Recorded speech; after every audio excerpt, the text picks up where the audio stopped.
नमस्कार, टेस्टी बाईटमध्ये आपलं सर्वांचं मनपूर्वक स्वागत. आज आपण बघतोय सर्वांना आवडणारी अशी शंकरपाळी. अगदी बिस्किटाप्रमाणे खुसखुशीत झालेले आहेत आणि छान दुप्पट फुललेले आहेत.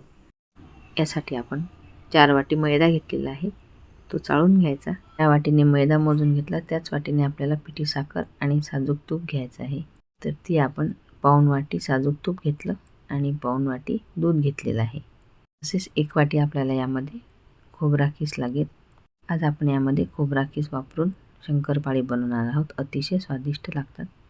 आणि 1 वाटी पिठी साखर घेतली, त्यामध्ये आपण आता हे दूध घालून एकत्र करून घेणार. तोपर्यंत आपलं तूपसुद्धा छान गरम झालेलं आहे. आपल्याला साखर फक्त विरघळून घ्यायची आहे, अगदी कडक करायचं नाही.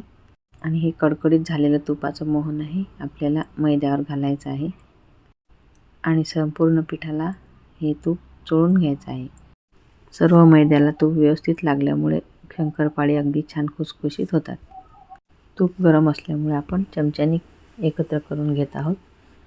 आता थंड झाल्यानंतर आपण हाताने छान मिक्स केलेलं आहे. तुम्ही बघू शकता किती छान त्याचा लाडू बनत आहे. आता 1 वाटी खोबरा खीस घालून एकत्र करायचं. त्यामुळे शंकरपाळी आणखी स्वादिष्ट लागतात. साखर विरघळलेलं दूध आहे, ते आता छान थंड झालेलं आहे. आपल्याला या मैद्यामध्ये घालून छान भिजवून घ्यायचं आहे. फार घट्ट नको आणि फार सैलही नको. गरज वाटली तर आपण यामध्ये 1-2 चमचा दूध घालू शकतो किंवा पाण्याचा वापर केला तरी चालेल. अगदीच कोरडं वाटत असलं तर मग घ्यायचं. छान असा गोळा तयार करून घ्यायचा. तर फार वेळ झाकून ठेवायचा नाही. आणि साखर आणि तूप असल्यामुळे ते आणखी थोड्या वेळाने तूप घट्ट झालं म्हणजे आपल्याला गोळा लाटायला जड जातो. त्यातील एक गोळा घ्यायचा, त्याला छान पोळपाटावर लाटून घ्यायचा. त्याला अशा प्रकारच्या घड्या घालायच्या. घड्या घातल्यानंतर आणखी आपल्याला दुसऱ्या बाजूने सुद्धा छान असं दुमडून त्याची व्यवस्थित अशी घडी झाल्यानंतर लाटून घ्यायचं. छान असा जाडसर लाटून घ्यायचा, फार पातळ नको आहे. नंतर सर्व त्याच्या आजूबाजूच्या कडा आहेत त्या व्यवस्थित कापून घ्यायच्या आणि आपल्या आवडीनुसार याची काप करून घ्यायचे.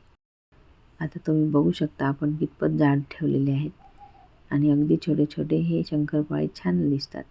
आता आपण या आकारात सर्व कापून घेतलेले आहेत. गॅसवरती आपण कढई ठेवली होती, तेलसुद्धा तापलेलं आहे. त्यामध्ये 1 शंकरपाळा टाकून बघायचा.